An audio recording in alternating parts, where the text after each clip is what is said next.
It. All right. I shall start again. Yes, sorry.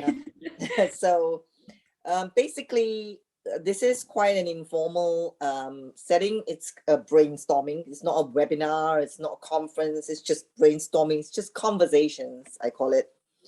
And generally, whether it's a Clubhouse conversations or a Zoom conversation, it's just me showing up, everybody showing up, and then we just talk really in a kind of hopefully an informal, non-structured, although we try to keep it with some structure, just for our own sanity, but also so that voices can be heard to get some ideas generated. The main objective of these series of conversations is really to get creative ideas going, is really to brainstorm, because we feel in an exercise of creativity that people need two things. They need to feel really safe about being creative. Like, my idea is really stupid, but there's no such thing as a stupid idea. You know, it's just like they say in gardening, there's no such thing as a weed, just a plant in the wrong place. So there's no such thing as a stupid idea. It's just an idea in the wrong place. So what we're trying to do is we have all ideas coming in. We'll talk about it. I'll frame it. But I really want to hear from Mayor Frank, who gives us a real reality check of what it's like on the ground, why this particular item is on the manifesto, and why the challenges and what the solutions are, what the challenges are on the ground, and why is how can an hackathon stimulate some great ideas to solve this particular issue. So there's it's every day. So I'm giving up an hour every day from I'm in Cambridge, so it's 5 p.m. every day of my time for an hour to go for a chit chat. You can come. There's no limit. You can come today. You can come tomorrow. You don't have to come. Whatever it is, we'll do a little chit chat. But every day will be a different topic that is to do with one of the 7-8 items that's on the manifesto. Every day you will hear me have an opinion, as I always do. I will have an opinion simply because I find in terms of creativity, it is so much easier when you disagree with someone to have an idea. So if you have no opinion, then it's just like a blank field. Mm-hmm. So let me just give an example of what a blank field is. When you have a field of grass and you want to get over the other side, you never walk because there's no path. In innovation and creativity, when there's no path, people just don't walk. They just go around. Because you don't want to be the first start. You don't know whether it's the right path. You don't know whether there's the wrong path. You just don't want to be the first. But the second you put a path across the field, there are 10,000 people that will tell you how that path is so wrong. And so my job is to create the worst possible path through to the other side, just so that everyone can disagree with me, everybody can agree with me, and we'll just have a good banter. From there emerge, hopefully, nice, great ideas that will be useful for the hackathon. How's that as a start? Sounds good. That sounds all good. Right. So I'm going to pass it to you, Mayor Frank. Tell us all about social and access to social and mental health in the city of Elyria, and why is this on the agenda for the manifesto? Yeah, thank you, Irene, and thank you for hosting these conversations. This is going to be important work, not only for the hackathon, but just for our community and for our world to have spaces like this to just be able to brainstorm and dialogue. So thank you for that. She mentioned I'm Frank Whitfield. I'm the mayor in the city of Elyria, Ohio, which is about 25 miles west of Cleveland. And it's a city of 52,000 residents and a 200-year-old city that is trying to revitalize and reimagine itself. And so a part of this hackathon that we're putting together on October 22nd through the 24th is to get our community as well as outsiders and reimagining what a post-industrial city like Elyria could become in the future. And so, as Irene mentioned, we've identified about 7 areas of interest that we want people to focus their brainstorming in, some domains we want them to focus their brainstorming in.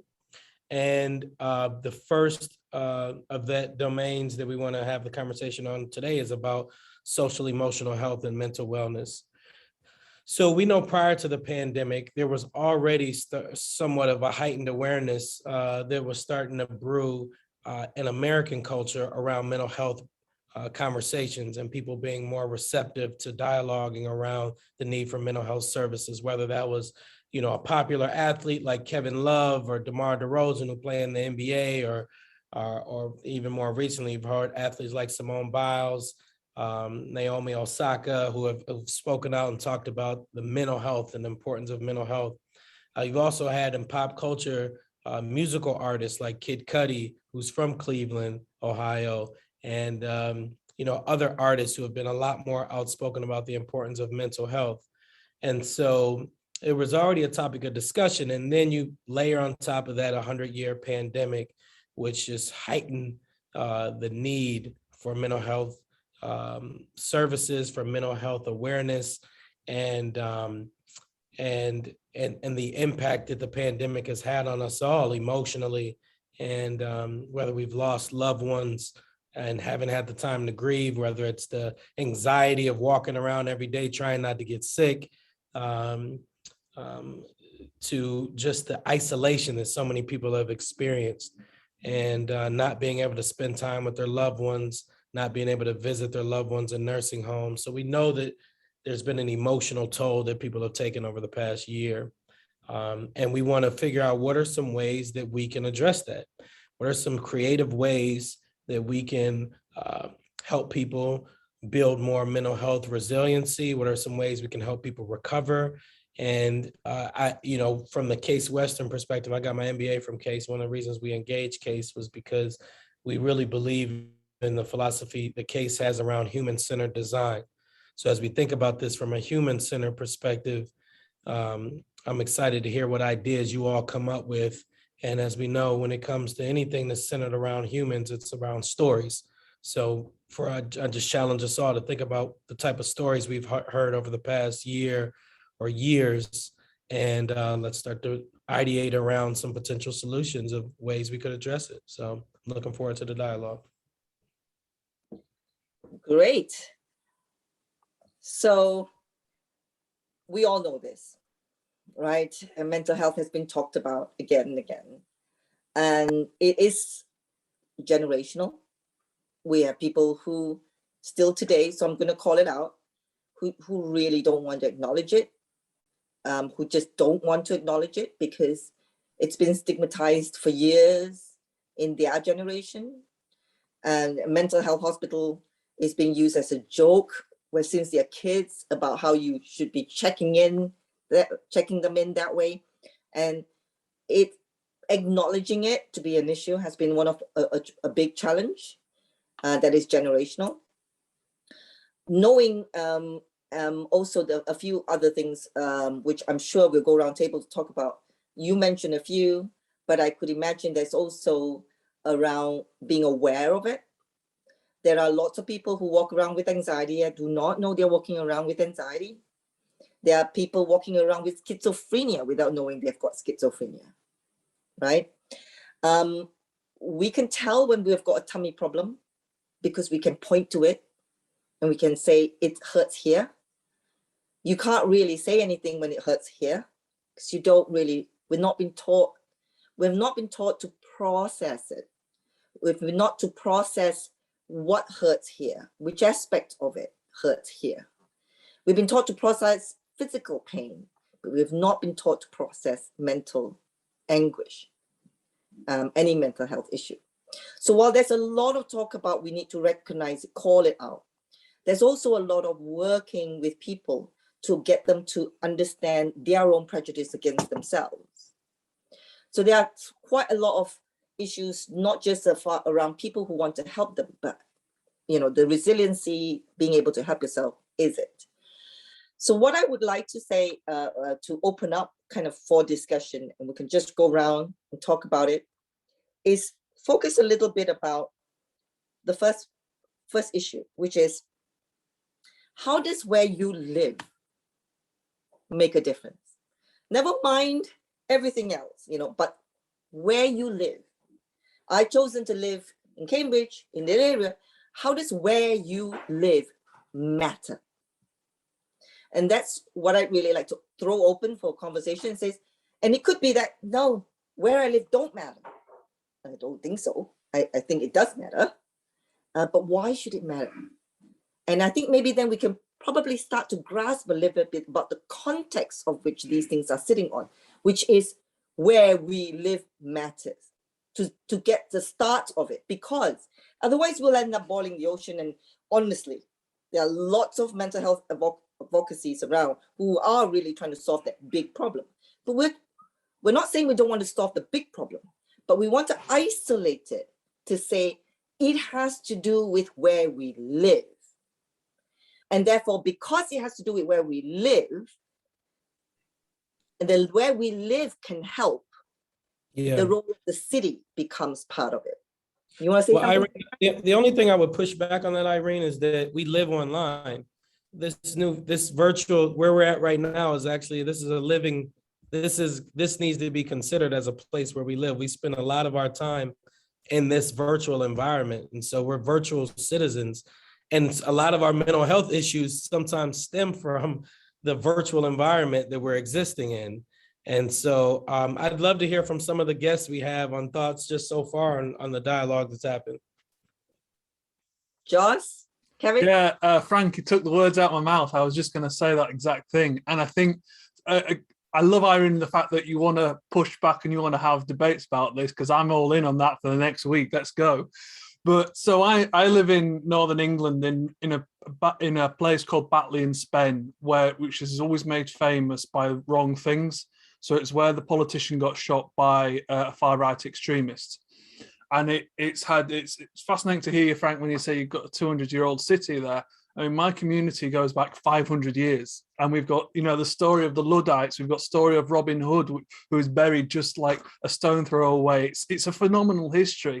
And you've got the Bronte sisters' father, who was the priest in the local town. So it's, it's globally really important. And that's what gets me is today is no different to yesterday. How many hundred years you want to put on it?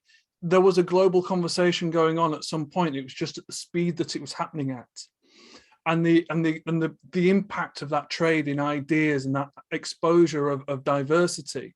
And I just wonder whether or not the question that you ask is Irene, is not necessarily about where I live matters. It's as we come to terms and how do we describe what we're experiencing and how do we determine how we feel. I think we're all very good at telling each other how we feel, but we don't know the language to use.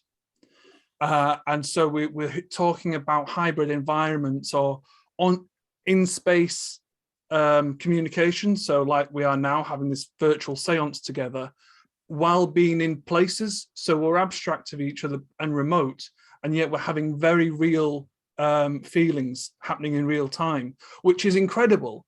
But the problem we have right now is that the social and health well-being is no longer just focused on the place. So we have the NHS here in the UK, which is great, but we're having this very global conversation about where we place ourselves. And so our institutions and our models and our ideas about where is the limit is not matching our opportunity and the scale that we can all interact with each other. So that was my first soapbox. Wow, very cerebral. Kevin, go on then. Tell us the perspective from North Carolina. Yeah, thank you very much. By the way, I did grow up in Toledo and still have a lot of family there, Frank, so go Buckeyes. I think a lot in images and pictures and diagrams. Can I do a quick screen share to give you my thoughts? Teresa? You should be able to do a screen share. Check and see, or do you need to be? Yeah, it's been disabled. Could be possible now. Okay. All right, let's see.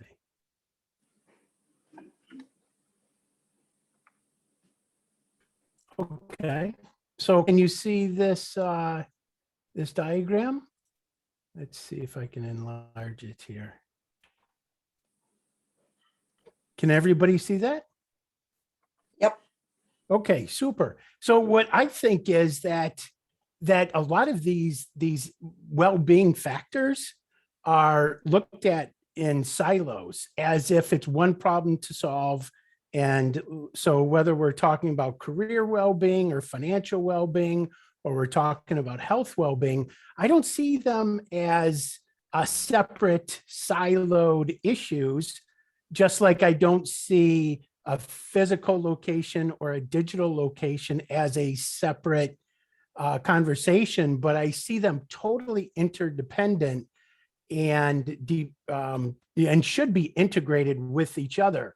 So this is how I view the future and the kind of technology that Dataswift is bringing to the market. Really, in my opinion, key to making this kind of interdependence and integration possible, because one reason that these are so siloed today is because the data is siloed. But if the data is in one, which is co-owned or in one location, being the PDA, and the person that owns that data now is the central node in the network and can really integrate these well-being factors. And, as I put here on the left, elevate the role of trusted advisors. Users want to live their lives, and as there's this huge abundance of data and information, there's a lot of complexity, but there are advisors out there, whether it is in health well-being or career well-being, financial well-being, and community and social well-being, that if they're given agency over that data, can give people good advice to improve their well-being. Great. Thank you, Kevin. And well, thanks for the plug for Dataswift. Yeah, you're welcome. And I do mean that sincerely. I think that Dataswift will be like Amazon someday. Oh, right. Okay, let's not go so far. You don't want people to take a notice of us really way too early. Sure, understood. So can I just get the screen back? Okay. No, thank you. Thank you so much, Kevin. So let me give you sort of my perspective of it in two ways.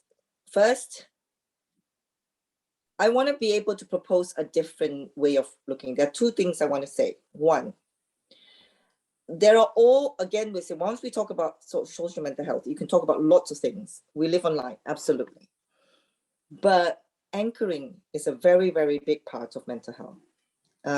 So I will admit to the world, I have ADHD. Okay, I have adult ADHD. And almost all the time when I'm in Zoom meetings, I have to hold this. It's a fidget cube. It's a fidget cube. And you should thank this fidget cube because it means that I will stop interrupting you. Every single time I feel like I'm going to interrupt someone, I'm going to press my fidget cube and I don't interrupt someone because my ADHD is an issue. I decided I had to do something about it and got myself formally diagnosed when I yelled at my board, which was not a great thing. Now, I think anchoring to me is, and why I'm going to keep these conversations, and I know it gets pulled up to what the issues are and the challenges, I'm going to keep dragging it back to about the person and the real. Because my job, while I work so much, and everybody knows me well for working in complex and very complex service ecosystems, my job is to keep things really simple. If you go into a room and it's a vast room, I guarantee you stick to the wall because you can touch it. And how many people would just stick to the wall and hang on to the wall all the way through the periphery, because the moment they step into that big vast center of the room, they are lost. So a lot of these conversations about mental health is great, but it's all about the big. Mm-hmm. And I really want to get it about the me. Yeah, Teresa, Irene, can I jump in? Because this is perfect. So one, I appreciate you sharing your story like that. And if you don't mind, I'd like for us to use that as the human-centered design example. I think that there's so much to unpack there. So if you could tell us more about your journey. So you mentioned that, you know, you had this episode at your board, which then resulted in something which led to you being aware, then now having this tool and this language. So can you talk about that journey? Sure. So I was diagnosed really late, and it was hilarious because I went into my therapist saying, no, I don't have this problem. So I don't have this problem. Two things the therapist didn't catch, which is really important. The first, the therapist said, can you keep time? And I said, of course I can. What's wrong with you? Of course I can keep time. Are you not late for anything? I'm never late for anything. Can you keep time? And so you would think that that's fine. But the therapist was quite clever. He says, Irene, if I took away your Apple Watch and your phone and your iPad and everything, can you keep time? And I stopped and I went like, no, I totally cannot keep time. I will be late for everything. And that's when I realized, as an adult with ADHD, I've coped. I have coped. I've coped all my life without knowing I was coping. Right? The second thing he also said to me, which was also very interesting, he said, can you finish your projects? I said, of course I can finish my project. I'm a CEO of a company. I'm a professor at university. I can finish all my projects. And then he also clued in and says, so Irene, how do you finish a project? Just tell me through 2-3 projects. And it became apparent it's because I hired damn good project managers. And so, beautiful. Again, I have coped. And they look back on the history when I almost went to jail twice. I came out of school. I failed out of school. I couldn't attend class. I couldn't finish an exam. I blacked out. All of these things, I actually thought, this is one thing that's really interesting. I actually thought this was normal. Like all of you are like me. Well, I might be a bad example because a lot of what you just said, I did the same thing, similar. So I'm like, I'm here and I'm like, me too. That's right, So exactly, right? So I thought, I don't have a problem. Everybody's like me. And then they take me through these steps and I realized, God, really? You guys don't have this problem at all?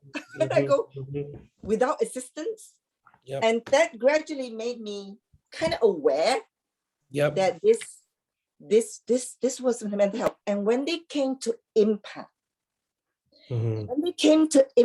that's when it really landed, because it isn't about just the mental health. It's about what impact it's had on your life, your career, your children, your husband. So they trace back the impact story. And then I said, I did this and I did this. And he said, how do you normally introduce yourself? I said, introduce myself as a market design economist and knowing how to hack social systems. And he said, what do you mean by hack social systems? I said, well, I'm a first generation immigrant in this country. And I've got a nice little house with a lawn up front.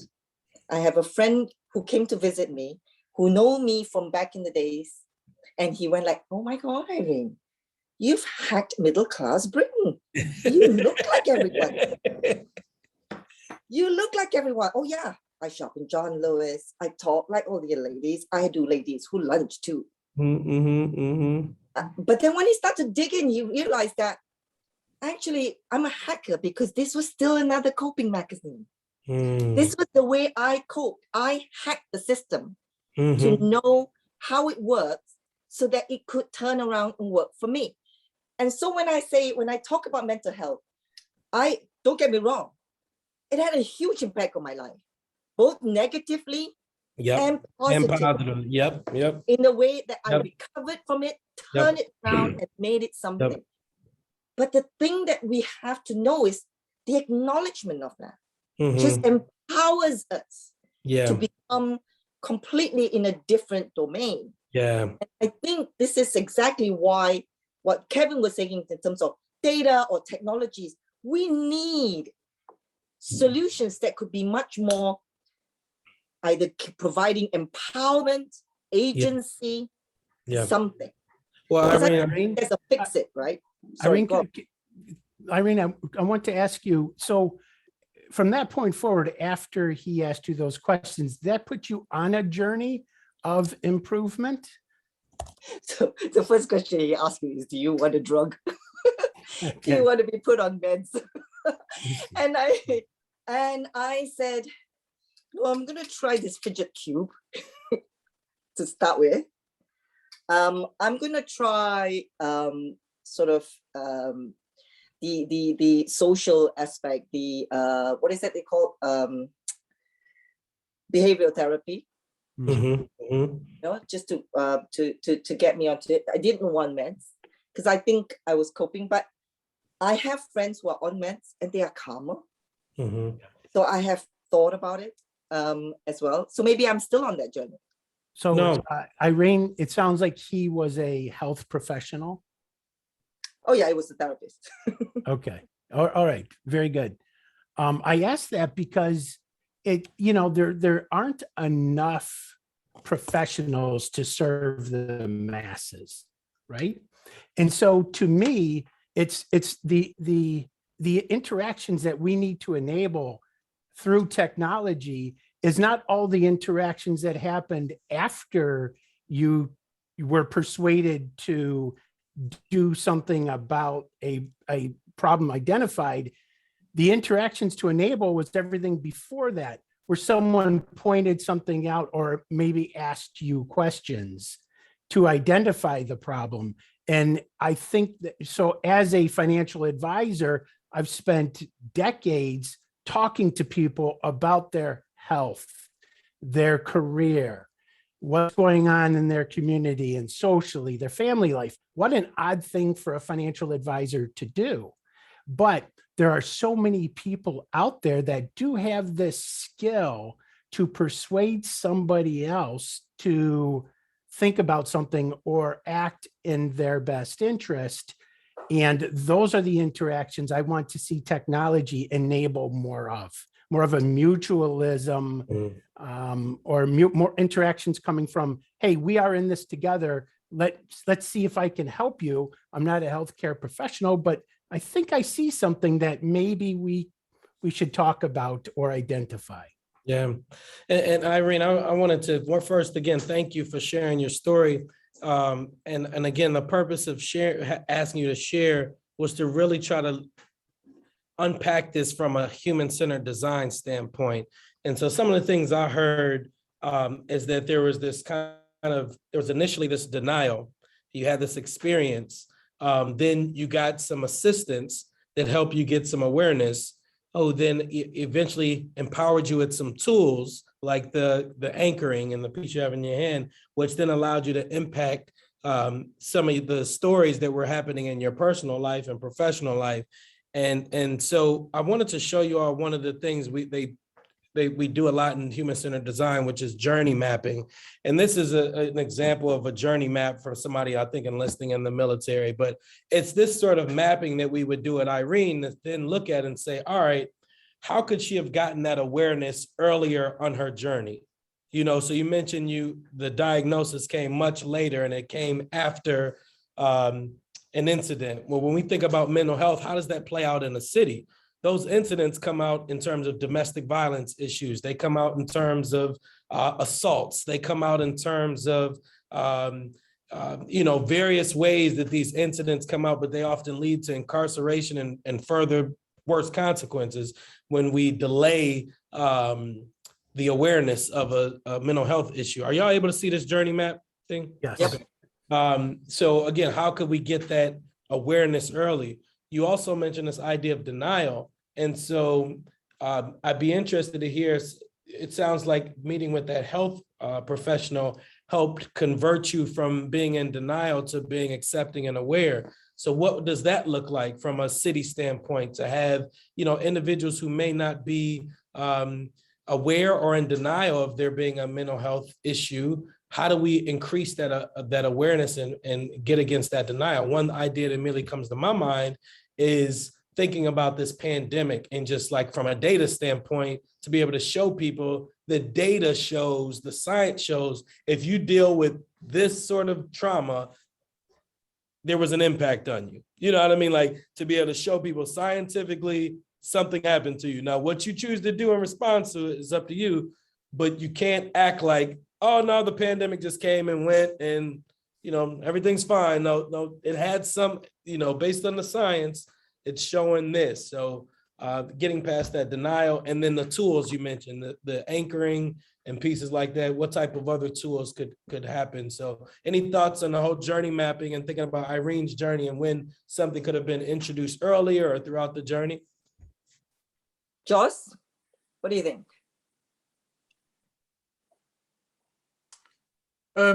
I'm just wondering how much of what we're talking about is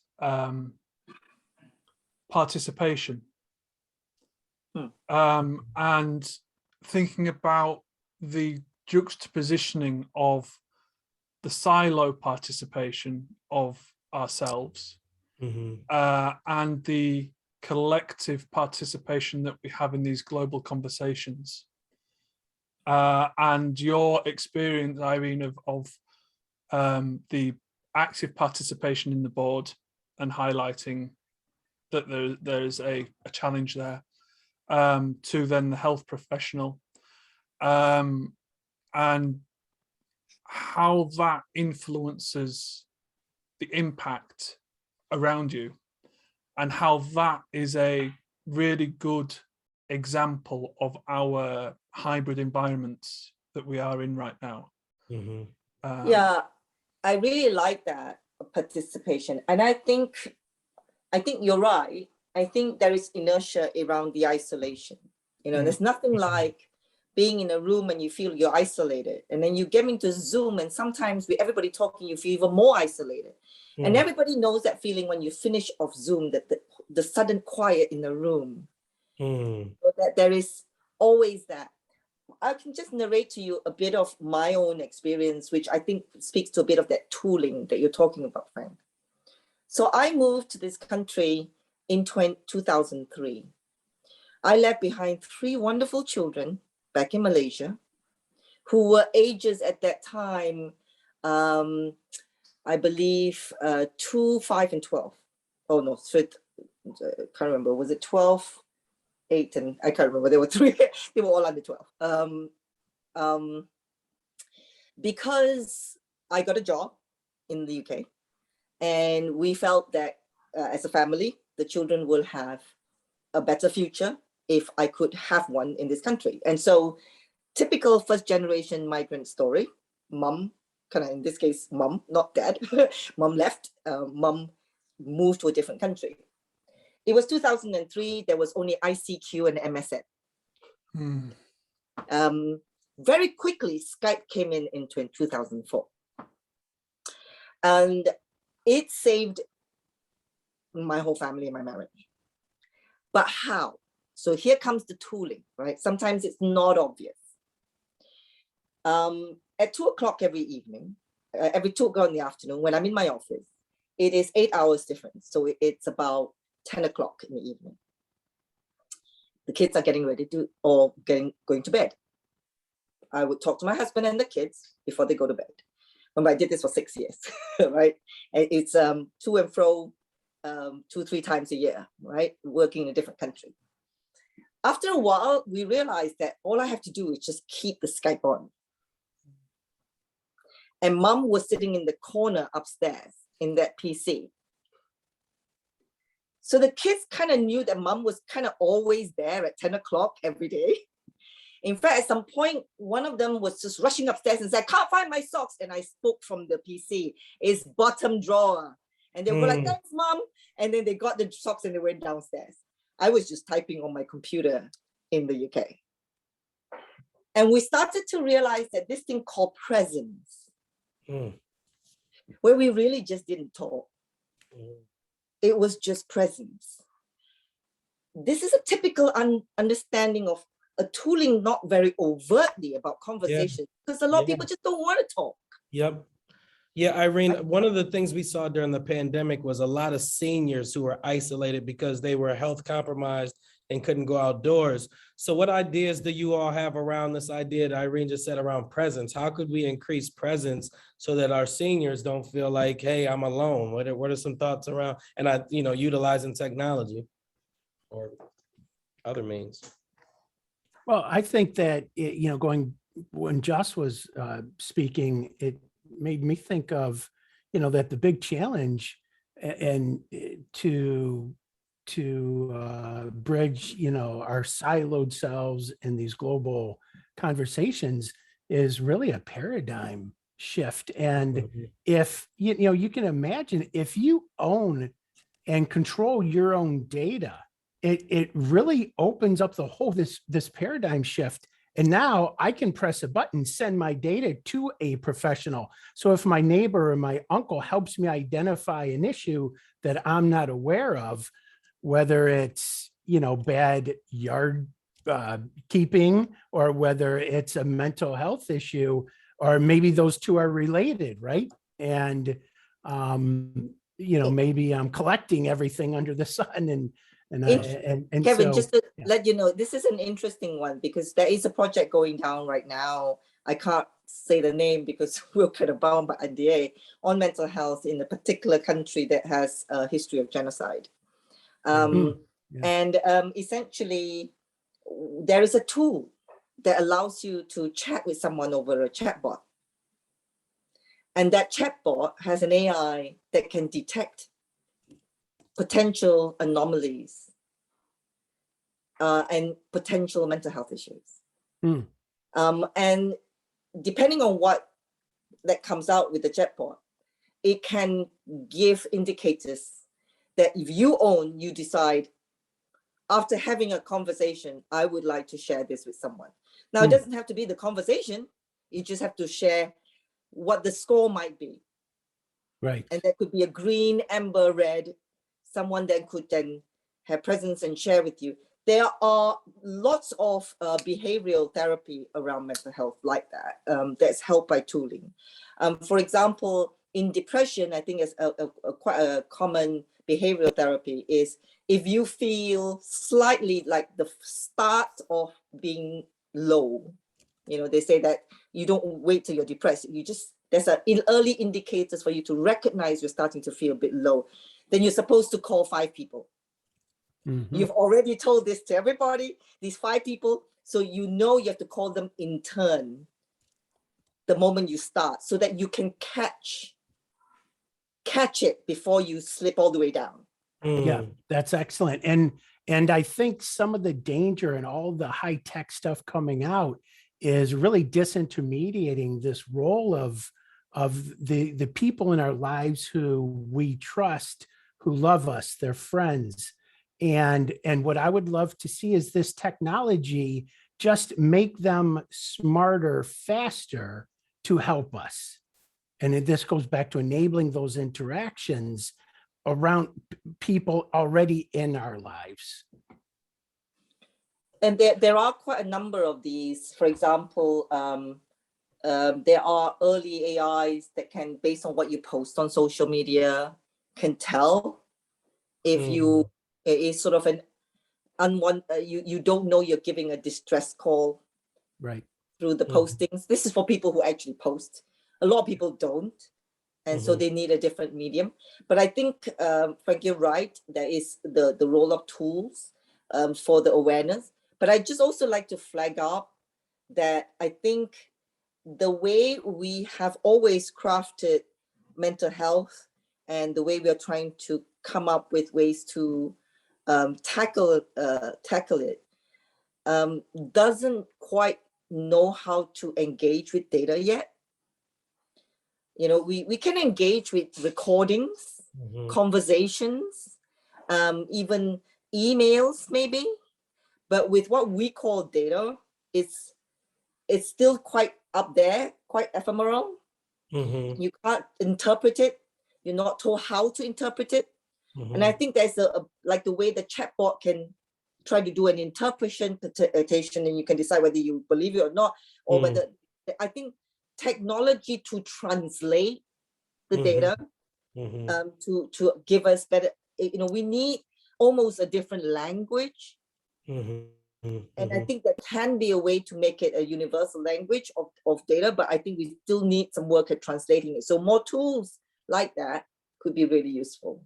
No Yeah. doubt. I think it's also important to contextualize the data as well. Right now, a lot of the data goes up into wherever, and it gets lost. If you think coming back to what you were talking about previously about coming back to here, I think that's what's some of the jarring problems that we have right now, is that the data is not contextualized. Yeah. So there's almost an overexposure to diversity, because in that diversity, we've lost the crucial nuance of places and how that changes in contextualization. Yeah. And so having this very linear model of global trade, and in so many ways, the Suez Canal was a prime example of that. The global trade in goods, but also the global trade in memes and how the popular culture span it up so quickly. And yet the models and the systems that we apply to that just had no scope in catching up with it and keeping speed with it. I mean, trying to sit down and tell my grandma why that moment was so important in global history was just like, vroom, but it was like, but that's still in popular culture and in so much that we're talking about environmental change as well, as much as politics is so exemplifying of how important that is, as much as all our mental health. And that real contextualization of data is so crucial. So I really want to pick that up, Josh, because I love this idea, because in the 2 years that we were doing research on the Hack, we spent a lot of time talking about what contextualizing data is. And we came up with a few quite cute ideas of how human me-centered contextualization works. So one was the data about amount of time you brush your teeth, which you can get from the sensor data, water that was used, light turned on, and various bits between 7 o'clock to 9 o'clock of data put together. And if you put that whole bundle of data together, we called it getting ready in the morning. We call it grim data. And we said, hey, let's compare grim data across people, because now it suddenly makes it about me and my grim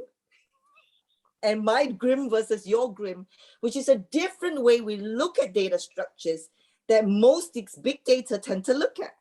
A grim data is about how I get ready in the morning. And how powerful is that? Well, I think that if you consider how we turn on the kettle, make a cup of tea 2 or 3 times a day, and we call it making tea. And we started to talk about how making tea as energy consumption is different across household north and south. I think we'll get more places than talking about household consumption.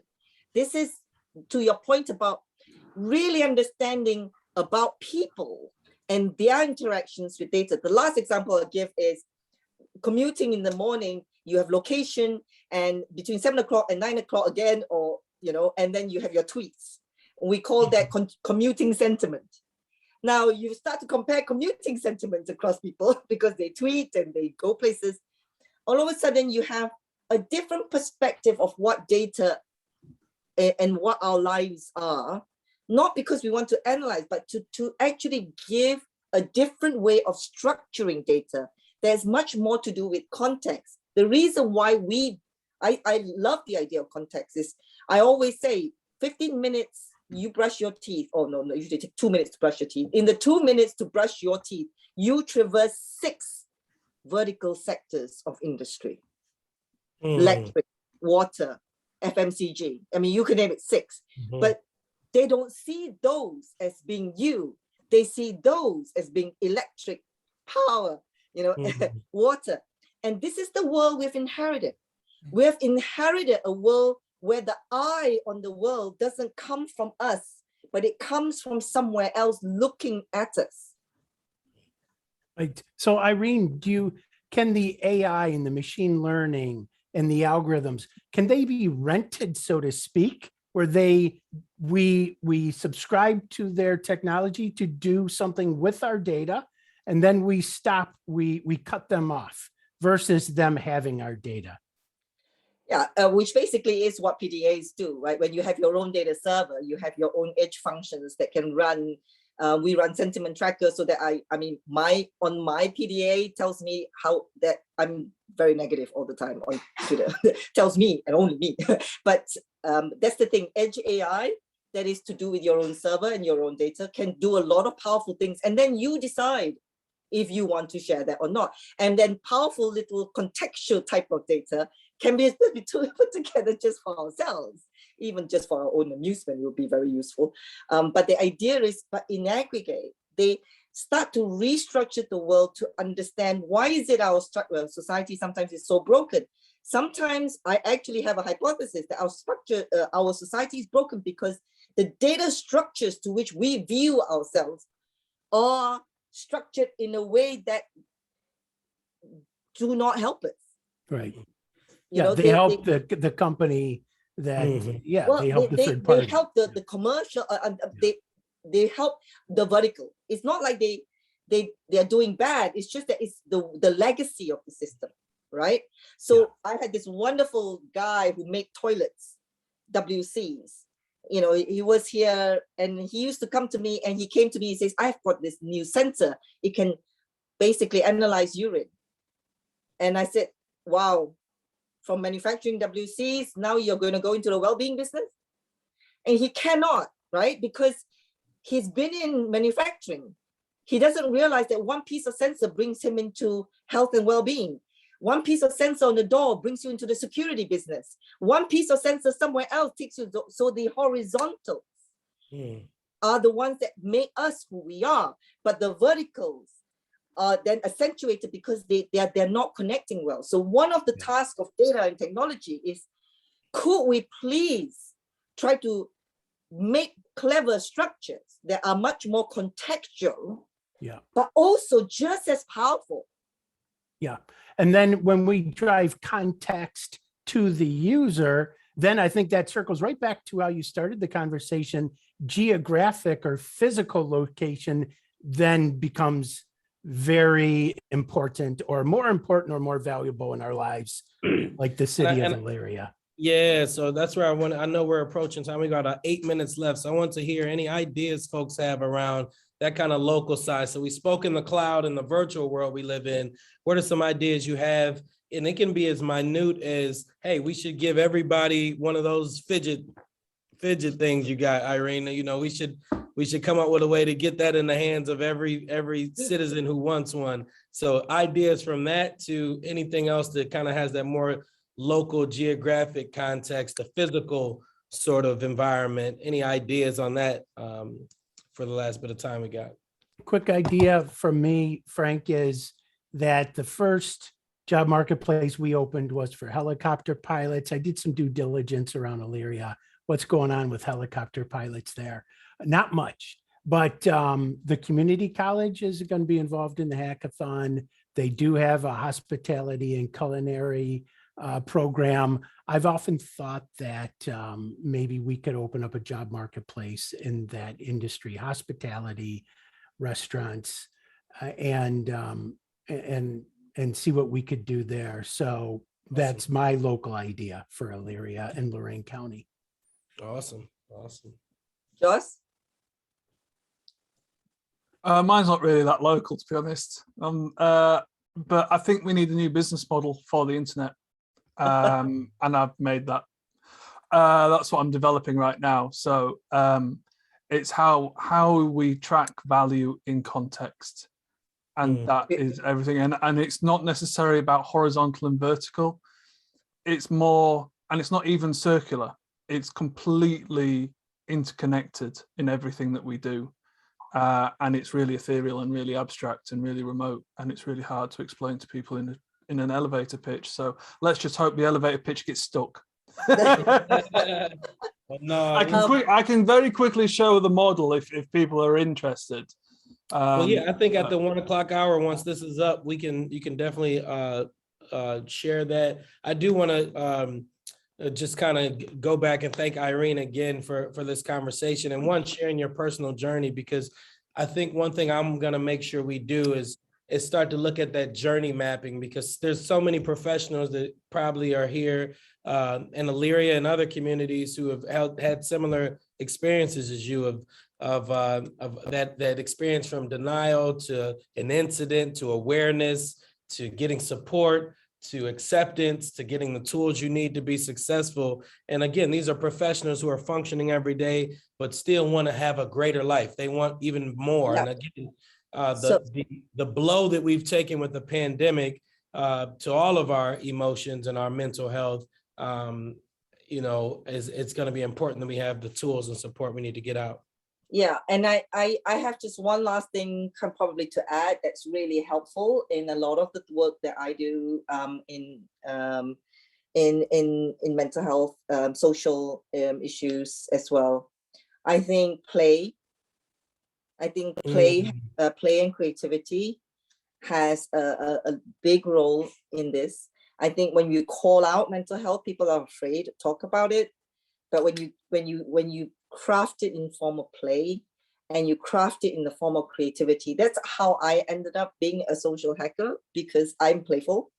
I play with everything. My husband says I am way too playful in terms of really just playing with everything, even though I'm not supposed to be playing with this. We have a term for it in Malaysia. We call it masak, which is cook. It is a third term in Malaysia that says you play with all these little things and when you're a kid.